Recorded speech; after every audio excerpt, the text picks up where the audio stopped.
Hello प्यारे बच्चों, how are you? कैसे आप सभी लोग? उम्मीद करता हूं आप सभी लोग बढ़िया होंगे, मस्त होंगे, मजा कर रहे होंगे। तो दोस्तों, हमने अभी तक सभी लेक्चरों में कॉनिक सेक्शन की जितनी भी थ्योरी थी, हाइपरबोला, पैराबोला, इलिप्स, सर्कल, जितनी भी इसकी रिलेटेड थ्योरी थी, हमने सारी की सारी इसकी थ्योरी कंप्लीट कर ली है। आज हम लेक्चर हाई 011 में बात करने जा रहे हैं। जितने भी सर्कल, हाइपरबोला, पैराबोला या इलिप्स से जितने भी संबंधित हॉट क्वेश्चन है, इंपॉर्टेंट क्वेश्चन है, वो सारे के सारे क्वेश्चन हम करने वाले हैं। दोस्तों, मेरा नाम है रमेश कुमार और हमारा और आपका प्यारा सा छोटा सा खूबसूरत सा चैनल गिनतारा ज्ञान में आप सभी का स्वागत है। तो दोस्तों, यदि आपने अभी तक हमारे चैनल को सब्सक्राइब नहीं किया तो प्लीज जल्दी से सब्सक्राइब कर दीजिए और साथ में नोटिफिकेशन बेल आइकन को दबाना बिल्कुल भी ना भूलें। जल्दी से सब्सक्राइब कर दीजिए। चलिए स्टार्ट करते हैं। क्वेश्चन बोला गया है, the focus of a parabolic mirror, the focus of a parabolic mirror as shown in figure, figure में दिखाया भी गया है, is at a distance of 5 centimetre from its vertex. If the mirror 45 centimetre deep, find the distance A B. तो question को कहने का कुछ मतलब ऐसा है कि the focus of a parabolic mirror as shown in figure, ये है एक पैराबोला, पैराबोला है। और किस में बना है ये? हमारा जो ये पैराबोला है वह है along along the x axis. क्यों अलोंग द एक्स एक्सिस है? क्योंकि जो इसका फोकस पॉइंट है वह एक्स एक्सिस पर लाई करता है, इसलिए इसको हम बोलेंगे अलोंग द एक्स एक्सिस। चलिए जल्दी से आप सोचिए जरा कि पिछले वीडियो में आपने देखा होगा कि हमने आपको बताया था कि जब पैराबोला हमारा एक्स एक्सिस में लाई करेगा, यानी कि उसका जो फोकस पॉइंट होगा एक्स एक्सिस में लाई करेगा, तब इसकी जो स्टैंडर्ड इक्वेशन होगी वो क्या होगी? तो इसकी स्टैंडर्ड इक्वेशन क्या होगी? इसकी स्टैंडर्ड इक्वेशन होने वाली है Y square is equal to 4ax। कुछ ध्यान आया ना? ये होगी इसकी standard equation, Y square is equal to 4ax। अब क्वेश्चन क्या बोल रहा है? The focus of a parabolic mirror as shown in figure is at distance of 5 centimetre. तो जो इसकी फोकस डिस्टेंस है ना, तो हमने फोकस डिस्टेंस को किससे दर्शाया था? फोकस जो डिस्टेंस होगी इसकी किससे दर्शाए थे, किससे डिनोट किए थे? ए से, है ना? तो इसकी जो फोकस डिस्टेंस थी वो ए थी, तो कितना हो जाएगी? ए इज इक्वल टू मीन्स कितना हो जाएगी ये? 5 सेंटीमीटर। ये हो गई इसकी फोकस डिस्टेंस। अब बोला फ्रॉम इट्स वर्टेक्स, इसके जो फोकस डिस्टेंस है ना, फोकस डिस्टेंस वर्टेक्स पॉइंट ये दिया गया है, और वर्टेक्स पॉइंट से फोकस की डिस्टेंस की जो लेंथ है वो कितनी है? 5 सेंटीमीटर है। If the mirror 45 centimetre deep, अगर ये पूरा का पूरा मिरर जो है वह कितने, यहां से वाई एक्सिस से लेकर के जो इसके एंडिंग पॉइंट है वो इसकी डीपली, ये डीप कितना है? 45 सेंटीमीटर। मीन्स जो एक्स एक्सिस की लेंथ है, जहां तक ये पैराबोला बन रहा है वहां तक की लेंथ हमारी है 45 सेंटीमीटर। ठीक है। अब अगर आप find the distance A B, तो प्यारे बच्चों हमको इस क्वेश्चन में पूछ रहा है, हमसे इस क्वेश्चन में पूछा गया है कि ए बी की लेंथ कितनी होगी, ए बी की लेंथ कितनी होगी। अब आप इसमें जरा से भी कंफ्यूज ना हो कि ये लेटस रेक्टम दिया गया, लेटस रेक्टम नहीं है। अगर ये लेटस रेक्टम होता ना तो किससे जाता? ये पास होता किससे? एक्स एक्सिस के परपेंडिकुलर होता, एंड ये फोकस पॉइंट से होकर के पास होता। लेकिन आप देख रहे हैं कि फोकस पॉइंट हमारा यहां है, ये लेटस रेक्टम बिल्कुल भी नहीं है, ये लेटस रेक्टम नहीं है। इसका मतलब इसे क्या मानेंगे हम? इसको मानेंगे जनरली, इसको मानेंगे वाई डिस्टेंस। क्या मानेंगे इसको? Y distance. तो मान लेते हैं यहां से लेकर के यहां तक की जो डिस्टेंस हमारी कितनी है? वाई है, वाई डिस्टेंस है। ये पूरी लेंथ कितनी हो गई? वाई। तो जितना ये होगा, क्योंकि हमारा जो एक पैराबोला होता है वो सिमेट्रिकल होता है। सिमेट्रिकल मीन्स जितना हिस्सा ऊपर होगा उतना हिस्सा नीचे होगा। इसका मतलब प्यार बच्चों, ये ए, इसको थोड़ा मान ले, ए एम मान लेते हैं, तो ए एम बराबर होगा किसके? एम बी के। ए एम जो डिस्टेंस है वह एम बी के बराबर होगा। तो हमने इसको यहां से यहां तक की लेंथ को मान लिया कितना? इसको मान लेते हैं वाई, वाई डिस्टेंस मान लेते हैं। तो ये भी कितना होगा? ये भी डिस्टेंस हो जाएगी हमारी वाई। तो कुल मिलाकर के जो हमारा ए बी आने वाला है वो कितना हो जाएगा? 2y हो जाएगा। इसकी टोटल डिस्टेंस जो होगी कितनी हो जाएगी 2y। चलिए अब यहां से एक्स एक्सिस हम देखते हैं ऊपर कितना डिस्टेंस y की y है, तो इसका हम कोऑर्डिनेट पॉइंट फाइंड कर लेते हैं। ए का कोऑर्डिनेट पॉइंट है ये एक्स एक्सिस से कितना दूर है, एक्स एक्सिस में एक्स एक्सिस लेंथ कितनी है इसकी, तो इसकी एक्स एक्सिस जो लेंथ है वो कितनी है 45 सेंटीमीटर। एंड इसकी जो y डिस्टेंस एक्स एक्सिस वो कितनी है, इसकी जो y एक्सिस डिस्टेंस है वो हमारी ली गई कितनी y है। चलिए अब स्टार्ट करते हैं, सॉल्व करते हैं। तो सबसे पहले हम इसकी इक्वेशन लिखेंगे, standard equation y square is equal to 4ax, y square is equal to 4ax। और प्यारे बच्चों हमारी x की वैल्यू कितनी दी गई है, x की वैल्यू हमारी है 45 सेंटीमीटर। अब तो ये हो गया 45 सेंटीमीटर। अब इसमें वैल्यू पुट अप कर देते हैं, तो ये हो गया y स्क्वायर 4 और इंटू में कितना दिया हमारा, a की वैल्यू कितनी दी गई है, a का मतलब कि वर्टिक्स और फोकस पॉइंट के बीच की दूरी कितना दिया गया 5 सेंटीमीटर, ये 5 सेंटीमीटर हो गया। और हमारा x कितना दिया गया है, x हमारा दिया गया है, x हमारा दिया कितना 45 सेंटीमीटर, 45 सेंटीमीटर इस प्रकार से। तो कितना हो जाएगा ये हो जाएगा 5 चौको 20 और 45 दुनी 90, ये हो गया 900 centimetre square. Y square equal to, then हमें वाई फाइंड करना है, तो वाई कितना हो जाएगा, ये हो जाएगा अंडर रूट 900 और ये सेंटीमीटर स्क्वायर कितना बचेगा, ये आ जाएगा 30 प्लस माइनस का 30 centimetre. Then y equal to कितना फाइंड हुआ हमारा, y इक्वल टू हुआ 30 सेंटीमीटर। अब आपको पता कि distance never can be zero, sorry distance never can be negative, distance कभी नेगेटिव होती ही नहीं है ना। तो अब क्या करेंगे, वो डायरेक्शन साइन लगा दिए जाते हैं नेगेटिव पॉजिटिव, वो अलग बात है, लेकिन डिस्टेंस कभी भी नेगेटिव नहीं होती है। तो हम इसमें क्या करेंगे, हम इसमें पॉजिटिव डिस्टेंस लेंगे, चाहे 30 ले लें चाहे -30, लेकिन माना जाएगा उसको पॉजिटिव ही। अब हमारा y फाइंड हो चुका है, हमें फाइंड क्या करना है, हमें फाइंड करना है ए बी की डिस्टेंस। क्वेश्चन में बोला गया ए बी की डिस्टेंस फाइंड करें, तो ए बी हमारा कितना है 2y है। देन हमें y की वैल्यू फाइंड हो गई है, तो कितना हो जाएगा 2 और y की डिस्टेंस कितनी है 30 है, कितना हो जाएगा ये 30 सेंटीमीटर दिया गया है। तो दो तो ये कितना हो गया 6 60 सेंटीमीटर। इस प्रकार से जो हमारे क्वेश्चन ने पूछा ए बी की डिस्टेंस क्या होगी, तो ए बी की डिस्टेंस होगी कितनी 60 सेंटीमीटर। तो प्यारे बच्चों आई होप आपको समझ में आ गया होगा, अगर समझ में आ गया है तो प्लीज जल्दी से वीडियो को लाइक कर दीजिए और चैनल को सब्सक्राइब नहीं किया तो चैनल को सब्सक्राइब भी। तो प्यारे बच्चों नेक्स्ट प्रॉब्लम हमारी दी गई है, a beam is supported at its end by support which are 12 metre apart. एक बीम है, एक बीम दी गई है और 12 मीटर की एक बीम है जिसकी पूरी लेंथ कितनी है 12 metre. Since the load is concentrated at its centre, और इसमें दोनों तरफ लोड दिए गए हैं ऐसे।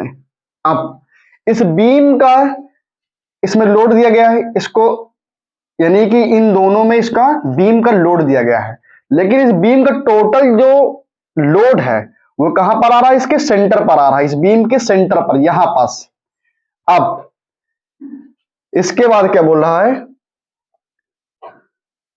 There is a deflection of 3 centimetre at the centre and the deflected beam is in the shape of a parabola.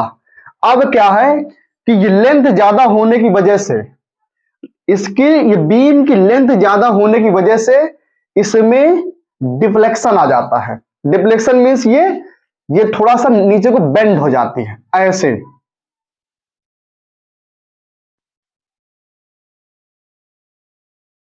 इस प्रकार से ये नीचे को बेंड हो जाती है। आपने देखे होंगे प्रैक्टिकली लाइफ में कि कोई चीज बहुत लेंथ में है तो बीच में क्या उसका जो यानी कि जो उसका लोड होता है सेंटर में होने की वजह से वो थोड़ी सी वो चीज बेंड हो जाती है, तो उसका जो आकार होता है वो पैराबोलिक हो जाता है। तो वैसे ये क्या इसकी लेंथ ज्यादा थी, इसकी टोटल लेंथ कितनी थी 12 मीटर की लेंथ थी, तो इसमें इसका जो लोड है वो टोटल लोड सेंटर में आ जाने की वजह से ये थोड़ा सा बेंड हो जाती है। अब बेंड कितना होती है, ये बेंड होती है टोटल 3 सेंटीमीटर, 3 सेंटीमीटर ये बेंड हो जाती है। अब तो इसका आकार कैसा हो जाता है, इसका आकार हो जाता है पैराबोलिक। तो ये हो गई हमारी बीम, ये बीम हो गई। अब इसको मान लेते हैं ए और इसको मान लेते हैं बी। ठीक है, आई क्या बोला है, how far from the centre is the deflection 1 centimetre. How far from the centre is the deflection 1 centimetre. अब ऐसी जगह से हमको सेंटर से डिस्टेंस फाइंड करनी है कि जहां पर ये जो डिफ्लेक्शन है ना, ये डिफ्लेक्शन डिफ्लेक्शन कितना हो, 1 सेंटीमीटर हो। तो मान लीजिए हमारा डिफ्लेक्शन जो है, इसका जो बेंड है वो कितना है, यहाँ 1 सेंटीमीटर, यहां मान लेते हैं। यहां पर 3 सेंटीमीटर है, यहां पर मान लेते हैं 1 सेंटीमीटर। ये डिफ्लेक्टेड डिस्टेंस जो है कितनी है, ये वाई डिस्टेंस होगी ना, ये भी वाई डिस्टेंस है। तो इसको मान लेते हैं यहां पर जो डिफ्लेक्शन आ रहा है वो केवल 1 सेंटीमीटर है, और ये इसका पॉइंट हो गया। आप समझिएगा आगे। तो सबसे पहले समझते हैं कि हमारी जो टोटल डिस्टेंस है, ये बेंडिंग डिस्टेंस जो डिफ्लेक्शन डिस्टेंस वो कितनी है, 3 सेंटीमीटर। तो ये और नीचे आएगा ऐसे, ठीक है, ऐसे हो गया इस प्रकार से। तो यहां से यहां, ये सेंटर मान लेते हैं इसको, तो यहां से यहां तक डिस्टेंस कितनी है, 3 सेंटीमीटर। तब इसकी यहां से यहां तक डिस्टेंस कितनी होगी, 3 सेंटीमीटर होगा। तो 1 सेंटीमीटर डिफ्लेक्शन में आ गई, 1 सेंटीमीटर डिफ्लेक्शन। तो ये पॉइंट भी कितना होगा, तो इसको मानते कितना हो जाएगा ये। अब यहां से यहां तक डिस्टेंस कितनी, 3 सेंटीमीटर है। तो यहां से यहां तक डिस्टेंस कितनी होगी, 3 सेंटीमीटर। तो फिर यहां से यहां तक डिस्टेंस कितनी होगी, 3 में से 1 निकाल दीजिए, कितना बचेगा, ये हो जाएगा 2 डिस्टेंस हो जाएगी वाई। अच्छा, इसको हमें ये पॉइंट फाइंड करना, तो फिर एक्स की डिस्टेंस कितनी होगी, एक्स की डिस्टेंस इसको मान लेते हैं कितना हो जाएगा, ये पॉइंट जो हमारा हो जाएगा एक्स कामा, और वाई डिस्टेंस कितनी हो जाएगी, यहां से वाई डिस्टेंस कितनी हो जाएगी, ये हो जाएगी 2 ऐसे। तो ये वाला जो हमारा कोऑर्डिनेट पॉइंट हो जाएगा, इसको मान लेते हैं एम, इसको मान लेते हैं एम। जो एम जो कोऑर्डिनेट पॉइंट हुआ कितना हो जाएगा हमारा, एक्स कामा 2। समझिए इसको, ये पूरा 3 था, 3 में से 1 निकल गया, तो हमें ये पैराबोला पर जो पॉइंट आ रहा है वो ज्ञात करना है। तो यहां से यहां तक डिस्टेंस x हो गई, और यहां से यहां तक डिस्टेंस कितनी बचेगी, 2। तो 2 और 1 कितना हो जाएगा, 3 हो जाएगा फिर से। तो हमें ये पॉइंट फाइंड करना है। तो इसको बताना इसमें कि जहां पर ये हमारा जो पैराबोला है या जो बीम है, ये डिफ्लेक्ट हो रही केवल 1 सेंटीमीटर, वहां से x की डिस्टेंस कितनी होगी, क्वेश्चन ये पूछ रहा है। तो चलिए स्टार्ट करते हैं। तो हमें इसकी डिस्टेंस फाइंड करना, सबसे पहले हमको ये फाइंड करना है कि इसके पैराबोला की, इस पैराबोला की स्टैंडर्ड इक्वेशन क्या होगी। तो हम देख रहे हैं कि हमारा जो पैराबोला है वो कैसा बन रहा है, अपवर्ड जा रहा है। और जब भी हमारा पैराबोला अपवर्ड जाता है, इसका मतलब इसके फोकस पॉइंट किस में लाई करते हैं, फोकस पॉइंट इसके लाई करेंगे वाई एक्सिस पर। इसको ऐसे मान लीजिए, ये सेंटर हो गया, मान लीजिए ऐसे, ये हमारा एक्स एक्सिस गया, ये ऐसे, ये हमारा एक्सिस है, और ये इसको मान लेते हैं ये वाई एक्सिस हो गया इस प्रकार से। अब समझ में आ रहा होगा आपको। तो यहां से यहां तक की डिस्टेंस कितनी, 3 है। तो यहां से यहां तक कितनी डिस्टेंस हो, ये भी 3 हो जाएगी, और ये पॉइंट कितना हो जाएगा, तो ये हो गया मान लीजिए पूरा ये डिस्टेंस यहां तक कितनी होगी, इसको मान लेते हैं एक्स मान लेते हैं। ये कितना पूरा 3 है, तो कितना बचेगा, ये वाला पॉइंट 2 बचेगा। तो हमें ये जो पॉइंट कितना 1 सेंटीमीटर पे यहाँ डिफ्लेक्शन मार रहा है, तो हमें एक्स की डिस्टेंस फाइंड करना है। इस मूल बिंदु से एक्स डिस्टेंस इस पॉइंट के लिए कितनी होगी। तो इसकी जो स्टैंडर्ड इक्वेशन होगी, जब हमारा पैराबोला वाई एक्सिस पर लाई करता है, तब इसकी स्टैंडर्ड इक्वेशन क्या होगी, इसकी स्टैंडर्ड इक्वेशन होगी x square is equal to 4ay। इसकी स्टैंडर्ड इक्वेशन क्या होगी, x square is equal to 4ay। तो अब क्या करते हैं इसमें, सबसे पहले हम ये देखते हैं कि ये जो पॉइंट जिससे हमारा ये जो लाइन पास हो रही है, इसका ये वाला पॉइंट कितना है, इसका कोऑर्डिनेट पॉइंट फाइंड करना है, इसकी एस की डिस्टेंस कितनी है। तो हम देख पा रहे हैं कि ये पॉइंट है, या फिर ये पॉइंट को हम फाइंड कर लेते हैं, इस पॉइंट को, चाहे इस पॉइंट को फाइंड लेते, तो ये पॉइंट कितना होगा। तो देख रहे हैं कि यहां से यहां तक डिस्टेंस कितनी है, 6 है, क्योंकि टोटल कितनी है, 12 है। तो यहां से यहां तक डिस्टेंस कितनी है, 6 है, तो एक्स की डिस्टेंस कितनी होगी, 6 हो गई। अब इसके बाद ये कितना हमारा दिया गया है, हमारा जो इसके बाद जो y दिया गया वो कितना है, y हमारा 3 सेंटीमीटर है। y जो हमारा दिया गया वो कितना है, 3 सेंटीमीटर। तो 3 सेंटीमीटर दिया गया, तो हमें सेंटीमीटर में दिया गया है ना, तो 3 सेंटीमीटर को हम चेंज करते हैं किसमें, मीटर में। तो कितना हो जाएगा, ये हो जाएगा 3 बाई 100 मीटर ऐसे हो गया। तो इसका जो कोऑर्डिनेट पॉइंट बनने वाला था वो कितना होगा 6 मीटर कॉमा 3 सेंटीमीटर था। तो हम इसको मीटर में चेंज कर लिए, कितना हो जाएगा 3/100 दोनों क्या हो गए मीटर में हो गए। आप समझिएगा। तो हमें इस प्रकार से जिसकी स्टैंडर्ड इक्वेशन होगी वो x square is equal to 4ay हो गई। अब एक्स की वैल्यू कितनी, इसका जो पॉइंट है ये पैराबोला पर पॉइंट कौन लाई कर रहा है 6,3/100। इसी प्रकार से ये कितना हो जाएगा, ये हो जाएगा -6,3/100, ये ऐसे हो जाएगा। तो हम ये वाला पॉइंट, दोनों ही पॉइंट जो होंगे इस पैराबोला की इक्वेशन को सेटिस्फाई करेंगे। अब ये कितना दिया हमारा एक्स कितना है, एक्स हम देख पा रहे हैं एक्स हमारा 6 मीटर है, और वाई हमारा कितना है, वाई हम देख पा रहे हैं कितना 3/100 मीटर ये है इस पॉइंट। क्योंकि ये जो कोई भी पैराबोला पर अगर कोई भी पॉइंट लाई करता है तो वो पैराबोला की इक्वेशन को सेटिस्फाई करेगा।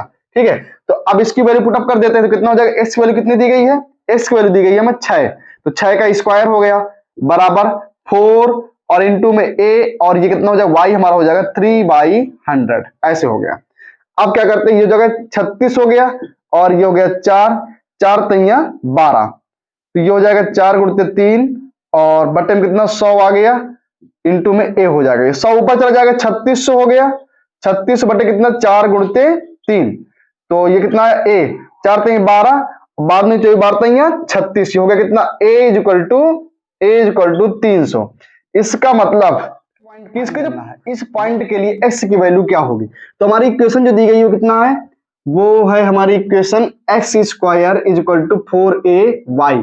लेकिन इसको सॉल्व करने से पहले हमको ये ध्यान देना है कि जो हमारा डिस्टेंस कितना है, ये जो 2 है ना, 2 सेंटीमीटर थी ना, तो इस 2 सेंटीमीटर को हमें चेंज करना होगा किसमें, मीटर में। तो 2 बाई कितना हो जाएगा 100 हो जाएगा, 2 कितना हो गया मीटर में, तो 2/100 मीटर हो गया। अब इसके बाद क्योंकि हमारा ये जो डिस्टेंस है ना फोकस और वर्टेक्स के बीच जो डिस्टेंस है वो किसमें मीटर में है, तो इसको भी मीटर में रखना पड़ेगा। तो एक्स स्क्वायर यहां पास इस पॉइंट के लिए जो हमारे एक्स की वैल्यू वो एक्स ही है, और एक्स हमें फाइंड भी करना है। 4 इंटू कितना हो जाएगा 300 और इंटू में कितना आएगा, y की वैल्यू कितनी है 2/100। ये भी गलती बिल्कुल भी ना करें, ये भी क्या होगा, ये सेंटीमीटर में रख दें वरना आंसर जो होगा गलत आएगा। तो इसको मीटर में जब हमारा ये तो मीटर में ही आना चाहिए। कितना हो जाएगा ये, तो 0 0 कैंसिल हो गया, 3 दूनी 6, 6 चौको 24। तो इस प्रकार से x square is equal to कितना आया 24। अब एक्स की वैल्यू जब फाइंड करें कितना हो जाएगा, ये अंडर रूट में ले जाएंगे, अंडर रूट कितना 24 और 4 छंग 24, तो 2 हमारा बाहर निकल आएगा, 2 हमारा बाहर निकल आया और कितना फंस जाएगा 4 छंग जब, और अंडर रूट कितना हो जाएगा ये 6 हो जाएगा। इस प्रकार से प्लस माइनस का 2√6 मीटर एक्स की डिस्टेंस होगी। तो आई होप आपको समझ में आ गया होगा। अगर समझ में आ गया तो प्लीज जल्दी से वीडियो को लाइक कर दें। प्यारे बच्चों, नेक्स्ट जो प्रॉब्लम हमारी दी गई है वो कह रही है कि a rod A B of length 15 centimetre rest in between two coordinate axis in such a way that the end point A lies on x-axis and end point B lies on y-axis. A point P x comma y is taken on the rod in such a way that AP is equal to 6 centimeter, so that the locus of P is an ellipse.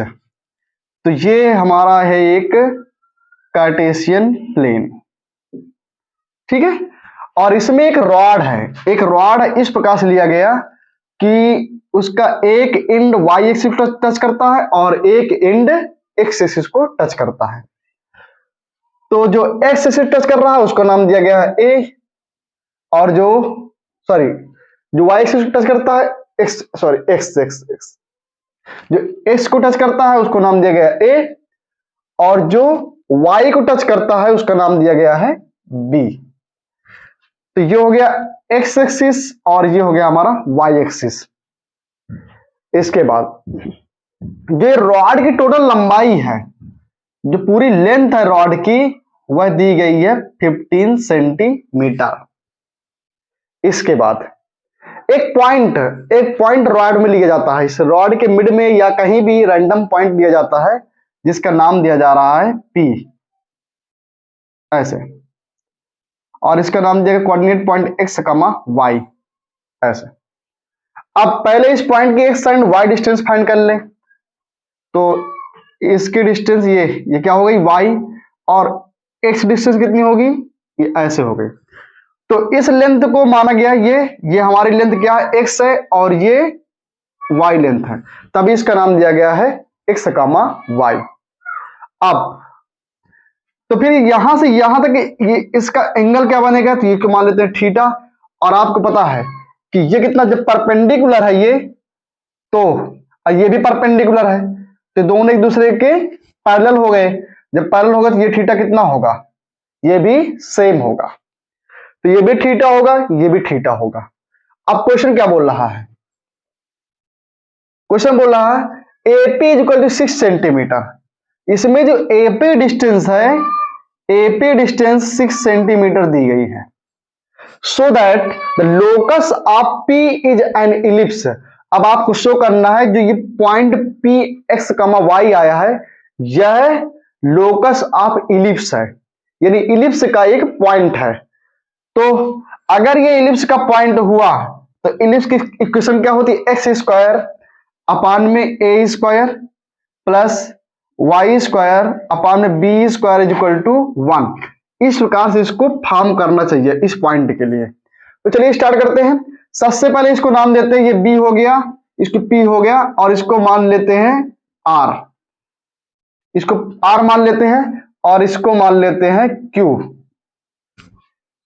ठीक है, सबसे पहले हम triangle में बात करते हैं किसकी, P B R, triangle P B R. अब समझिए जरा कि जब हमारा एपी जो है, एपी हमारा 6 सेंटीमीटर है और इसकी पूरी लेंथ कितनी है, 15 सेंटीमीटर है, तो हमारा बीपी कितना बचेगा, बीपी कितना बचेगा, बीपी हमारा बचेगा कितना, 15 में से 6 रिलीज कर दीजिए, कितना बचेगा 9 सेंटीमीटर। तो हमारा बीपी जो लेंथ हो गई कितनी, 9 सेंटीमीटर हो गई। अब ट्रायंगल पीबीआर में, ट्रायंगल पीबीआर में, ठीक है, तो ये ट्रायंगल हो गया हमारा पीबीआर, ये वाला ट्रायंगल की बात कर रहा हूं। तो हमें चाहिए क्या, ये एक्स डिस्टेंस दी गई है, और इसका जो हाइपोटेनस है ये 90 डिग्री हो गया, इसका हाइपोटेनस कितना हो गया, ये हो गया 9 सेंटीमीटर। तो हमें इसका लेना बेस और इसका लेना है हाइपोटेनस। तो बेस और हाइपोटेनस किस में आएंगे, तो ये आएंगे किसमें, कॉस में। कॉस का जो रेशियो होता है, ट्रिग्नोमेट्रिक जो रेशियो कितना होगा, तो वो होगा बेस अपान में हाइपोटेनस। तो इसमें रखते हैं कॉस थीटा, थीटा के लिए कॉस थीटा रखते हैं, तो कितना हो जाएगा, ये बेस कितना हमारा x है, और इसके बाद हाइपोटेनस कितना है 9 है। इसको मानते हैं इक्वेशन नंबर फर्स्ट। एंड इसी प्रकार से सेकंड, दूसरा हमारा ट्रायंगल दिया गया ये वाला, इसका भी थीटा यहाँ पर सेम है। अब इसमें देखो, इसमें हमको परपेंडिकुलर डिस्टेंस दी गई है, थीटा के सामने वाली परपेंडिकुलर डिस्टेंस कितनी दी गई, y दी गई है, और इसका हाइपोटेनस कितना है, इसका हाइपोटेनस एपी है ना, तो एपी कितना दिया गया है 6 सेंटीमीटर। तो ये कितना, तो परपेंडिकुलर डिस्टेंस और हाइपोटेनस डिस्टेंस किस में आता है, साइन में आएगा। तो साइन का जो ट्रिग्नोमेट्रिक जो रेशियो होता है वो कितना होगा, परपेंडिकुलर अपान में हाइपोटेनस। तो कितना हो जाएगा ये, तो साइन थीटा। तो किस ट्रायंगल की बात कर रहे हैं हम, ट्रायंगल पी ए क्यू की बात कर रहे हैं, ट्रायंगल पी ए क्यू की बात कर रहे हैं। तो साइन थीटा इसको कितना हो जाएगा, y अपान में कितना आया, y अपान में हो जाएगा 6, क्योंकि एपी कितना दिया गया 6 दिया गया। इसे मानेंगे इक्वेशन नंबर सेकंड। तो लिखेंगे from first and second equation, from first and second equation.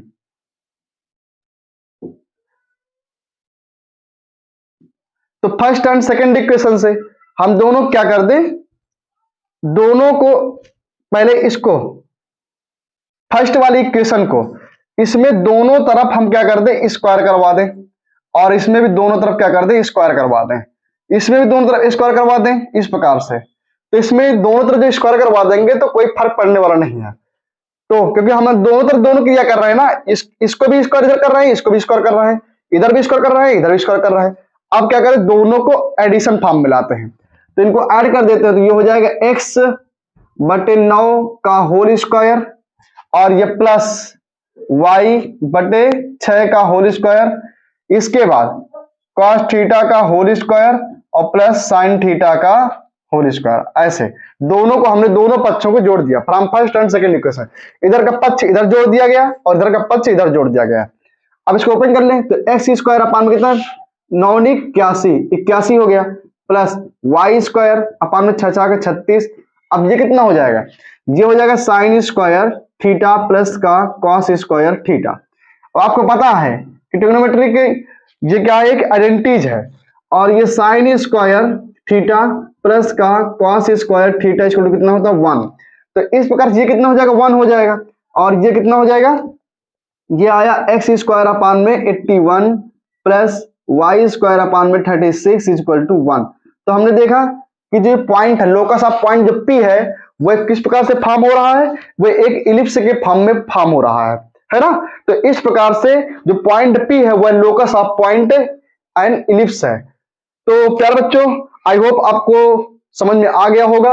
अगर समझ में आ गया तो प्लीज वीडियो को लाइक करें, चैनल को सब्सक्राइब नहीं किया चैनल को सब्सक्राइब कर दे, और साथ में नोटिफिकेशन बेल आइकन को दबाना बिल्कुल भी ना भूलें, और हमको कमेंट बॉक्स में जरूर बताएं कि वीडियो कैसा लगा। चलिए मिलते हैं आपको नेक्स्ट वीडियो में नए लेक्चर में, तब तक के लिए